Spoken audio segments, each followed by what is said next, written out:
back to Bourbon Barrel Talk. I'm your host, Scott Nitt, and today I'm sitting down with my homeboy, OFO fanboy, Josh. What's up, brother? What's up, man? Oh, not too much, man. If I was any better, I'd be twins, because one person can't have this much fun. Or this much bourbon. Oh, we can always have more bourbon. Yeah, it's debatable. So, hey, brothers, today we are sitting down. We've got a couple of different single barrels that have been recently released, so we thought we'd do a little tasting of them today. You want to tell us what we're doing? Yeah, sure. So, I don't know, 2 months ago at this point, I decided to join the Starlight Barrel Society, and with that, their inaugural bottle that I got to purchase was the George Dickle Sour Mash Whiskey Single Barrel, handcrafted in small batches, 51.5% alcohol by volume, distilled in Cascade Hollow. I don't know if that's unique to this bottle or if they have multiple warehouse locations. From Tullahoma, Tennessee. Bottle number 127. So I don't know about that piece, but everything that I receive from Dickle always says Tullahoma, Tennessee. So I don't know about this whole Cascade thing you're talking about. This one was barrel number 10C24-120 with a barrel date of March the 24th, 2010. Wow. Okay. And so we got us a 9-year-old Dickle.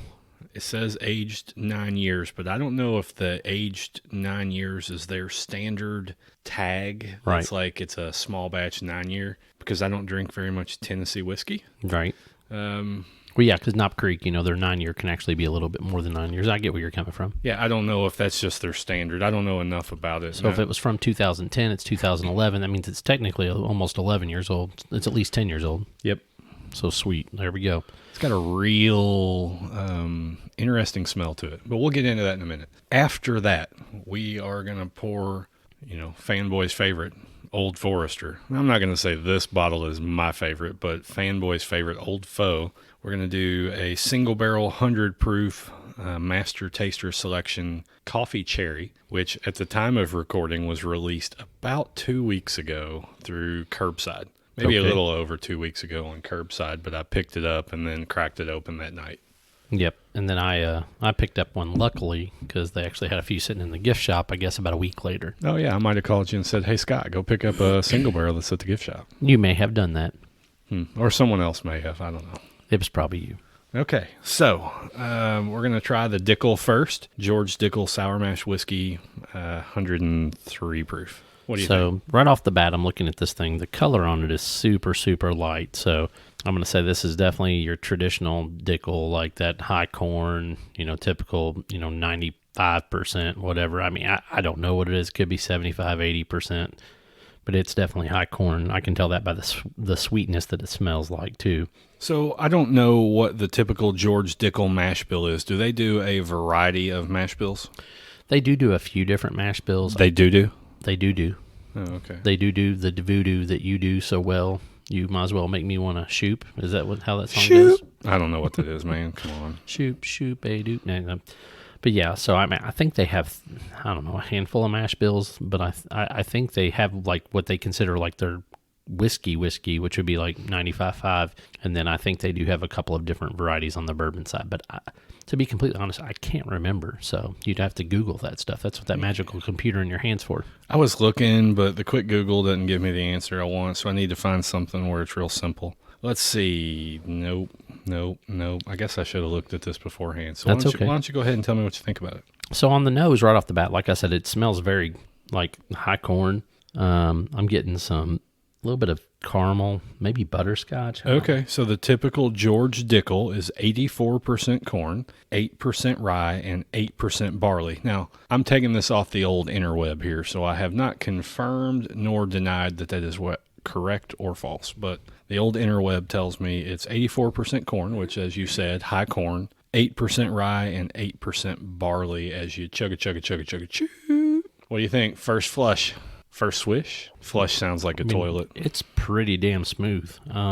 Typical corn. Getting some caramel and some vanilla. It's got a little bit of heat, almost like a red hot, almost like a Shemp's Red Hot. So the other day I tried my first, at least I think it was my first 99% corn whiskey.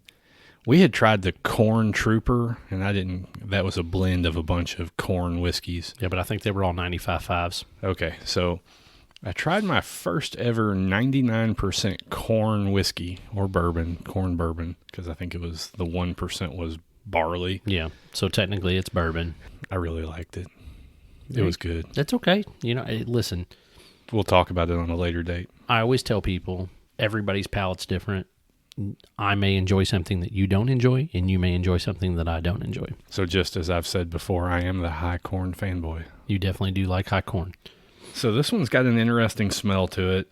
And when I first poured it, I was like, I don't know that I like the nose on that. But you give it a little bit of time. Have you dropped any water in yours? Not yet.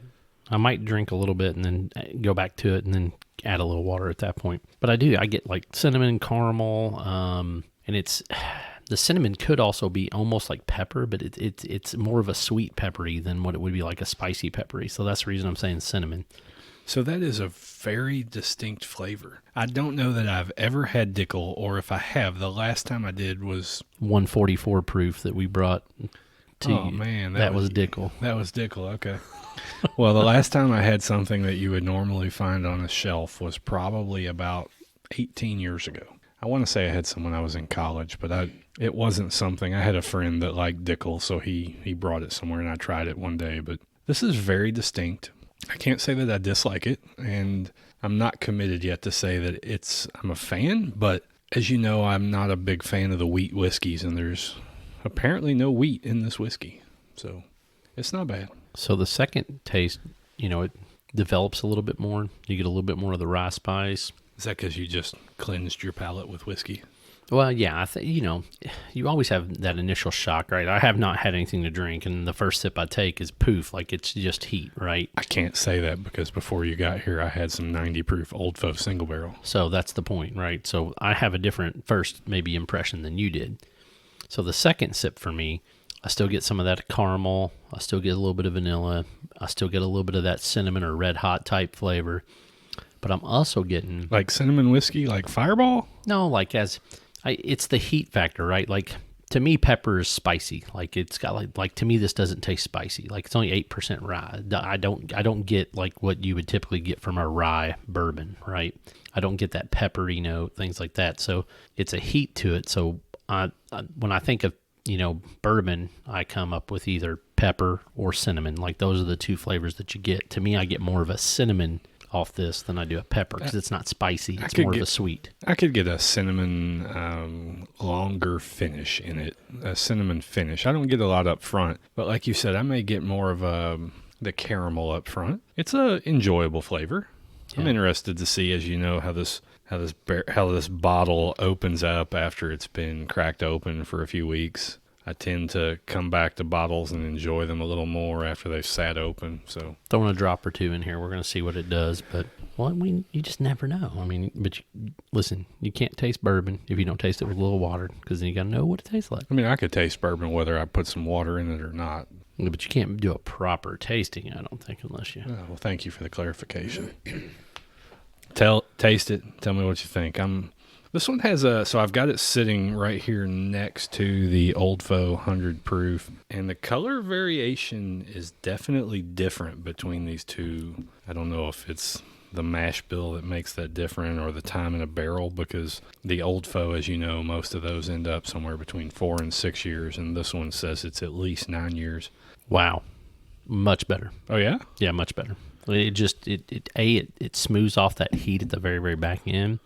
And then you pick up just a little bit more of those caramel and those vanilla notes. The spice from the cinnamon is diluted, but man, it gives you that really, really nice, smooth finish on the backside. So it's got a really nice, long, smooth finish instead of that bite that was there before. So as you know, I've only been on one single barrel pick where we picked 2 barrels. On some of the single barrel picks you've been on, have you guys actually, used water to try it with water versus just trying it neat? Absolutely. The main reason why is because you want to figure, so if you're picking one at barrel strength, no, you don't add water to it. But if you're doing something like in the situation where we did the Knob Creek one or the Woodford Reserve one we did, both those are being watered down. So you want to give a better idea of what it's going to taste like when it's a finished product. Does that make sense? Yeah, you're right. And I just dropped, I call it 2 or 3 little drops in this, but it really brings out the sweet flavor of that corn. It's a very enjoyable change. But Yeah. not that neat was bad. They're No. both very good. No, I just think with just a couple, I bet with this on a warm summer day with a little bit of ice cube and just kind of let her roll, I bet this Ice would be... Cube, like the rapper. Sure, absolutely. That and You think he would come drink with whiskey with me? we can always invite him, see if he wants to come on the show. Would you hit him up on the tweeter? I will. I don't know what his tweeter is, but we'll look for it and we'll find it and we'll hit him up. Be like, hey, do you like bourbon? Do you want to come on their podcast, talk with us? I'm going to task you with that because I would love to drink whiskey with Ice Cube. I've been trying to hit up Russ Ridiculousness, Russ Smith. Russ Smith, right? Russ Ridiculous, right? Yeah, he's going to have his own bourbon brand coming out soon. I'm fairly certain it's a sourced bourbon, but I'm interested. So I've been trying to hit him up on the Twitter. You got to follow him first, Scott. I do follow him. I do follow Russ. A Hoosier fan can follow a Cardinal? So this is the funny thing. I follow 2 cats and 2 cards. Is that like your limit? Nah, just they're the players that I really, really respect, right? So I really respect Gorgie. Okay. And I really respected Russ. Like they're two of my favorite cards of all time. No Luke Hancock? Luke's an alright dude. I mean, just MVP dude, not just all right. He's the MVP for the game that never happened. I get it. I understand that. Or was it MOP? I don't know. Most outstanding or most, I don't remember. And I even know, Van Treese's, wife. That dude was tall. He was tall, real lanky, but, good basketball player, had great skills. I always wanted to compare him to that dude from Notre Dame. I want to say it was Luke Herringody.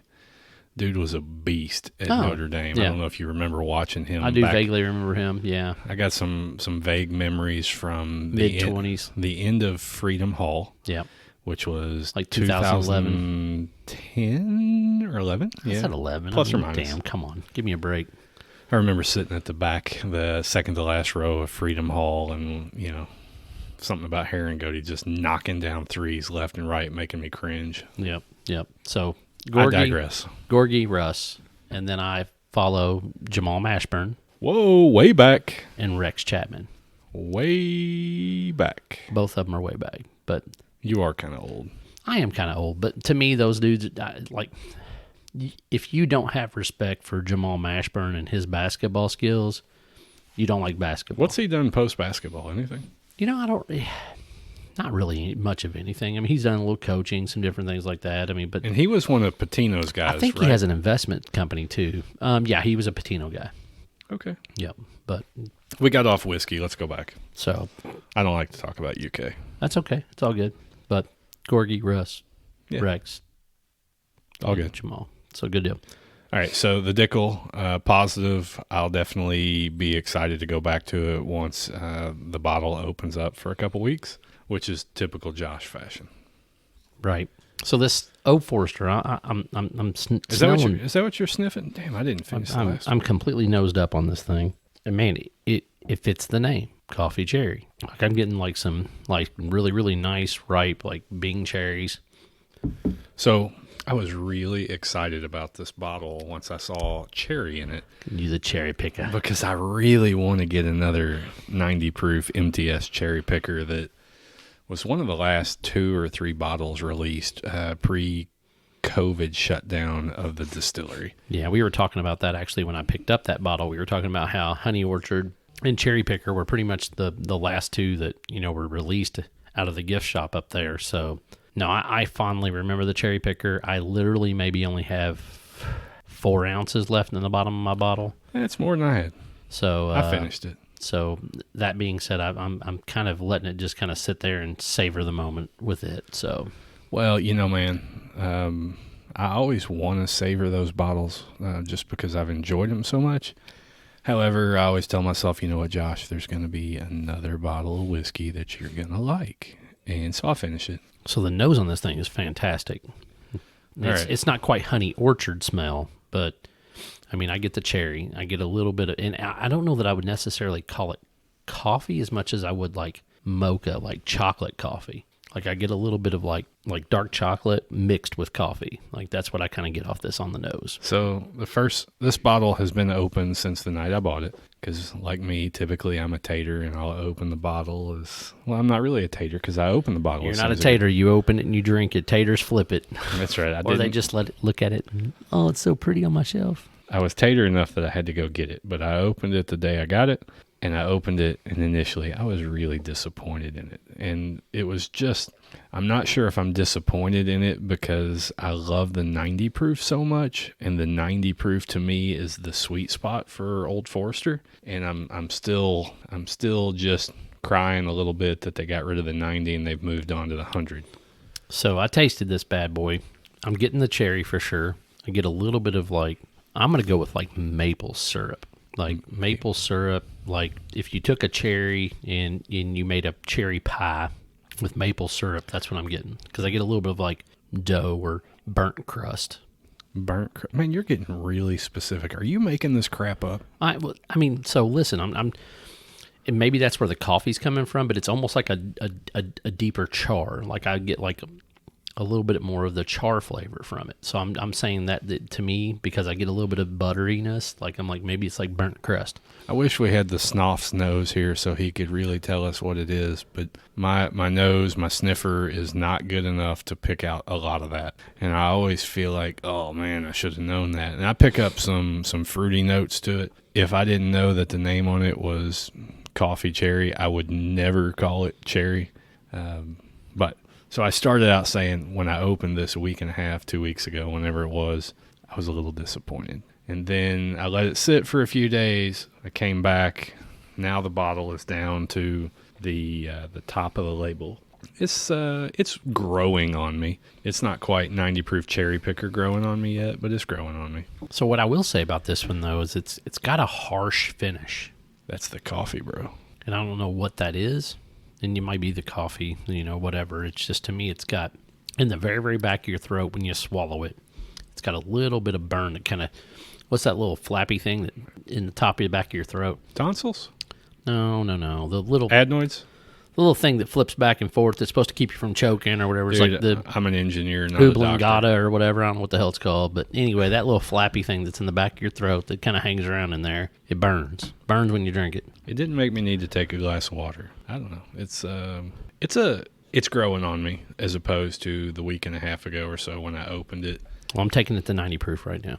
You're taking it to 90? You didn't put that much water. I did. I mean, there's not that much bourbon in there, so a couple of drops will get you far away. And then you're probably going to have to add 3 or 4 drops in yours. But I'm dropping. COVID safe finger drop there. It's your COVID, right? And I'm vaccinated. It's all good. I got my first vaccine today. That's pretty exciting. Go Scott. Go Scott. Indiana has really rocked out the vaccine. It feels like they've rocked out the vaccine release. Yeah, 'cause I swear, man, like I think I heard somebody in Kentucky, which is just literally right across the river. I mean, they're still like vaccinating people like 60 and above, and we're in our 40s. So it's all about statistics. And 67% of all statistics are made up on the spot. However, I was watching the news tonight. You just made that statistic up. I might have. I was watching the news tonight, and, we're here in the Louisville market, and I'm watching the Louisville news, and they were talking about how Kentucky is exceeding Indiana in vaccine rollout by percentage. And it has to be that there are fewer people in Kentucky than there are population-wise in Indiana. There may be more old people in Kentucky, too. It could be, but Kentucky had exceeded a percentage of population vaccination, but Indiana by age is already down to a much younger age group. So, I don't know. It's all BS statistics. All right, you dropped some water in it. You bottoms upped it. What do you think? Totally different. All right, let me ask this. So, you bought a bottle. Are you going to keep it or are you going to tater it? I'm going to probably keep it, but I'm going to water it down. I'm going to add ice to it. What? Yeah. You can do that? I can. I don't typically do it. Barrel strength Scott's going to add ice? Listen, like I said, it's got a weird burn in the back on the neat side. Burn, baby, burn. But this neat, inferno. Totally different flavor. Oh, yeah. Which way you liked it with ice? So, yeah. But now I will say I lose the coffee completely. Like, I lost it off the nose. I never saw it. Yeah, like I said, It was more like a mocha, like a chocolate mixed with coffee. I feel like such a tool that I can never pick up the flavors and taste, but I know that I like Oldville.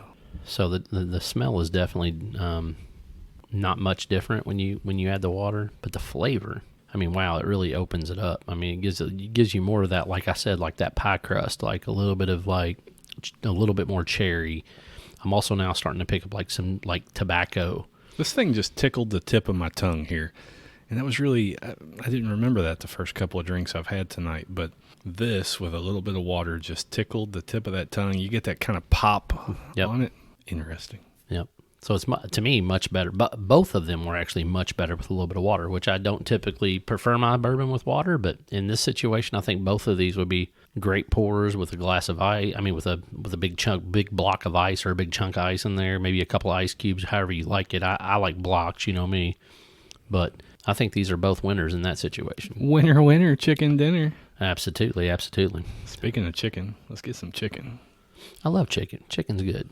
Fried chicken, grilled chicken, roasted chicken, chicken on the bone, chicken off the bone. I don't really care. I eat all kinds of chicken. I hear you. All right, so if you were picking a favorite of the two, would you have a favorite to pick, or are they very similar in comparison? Honestly, I probably in this situation would go with the Dickle. And the main reason why is because it's just with that water, man, it just totally opened it up, gave it a little bit more smoothness, gave it, a little bit more flavor characteristics. The Old Forester was right behind it. I mean, but I would give a slight edge to the Dickle in this situation. So I'm not sold on the Old Foe yet, the 100. The Dickle was good. I don't know that I'd pick either of them as a daily drinker yet, but I am interested to see how they open up with a little bit more time. Oxidizing, is that what you call it in the bottle? Oxidation, yep. So I'm interested, but neither was bad. Neither were amazing. No, neither of them was I like, wow.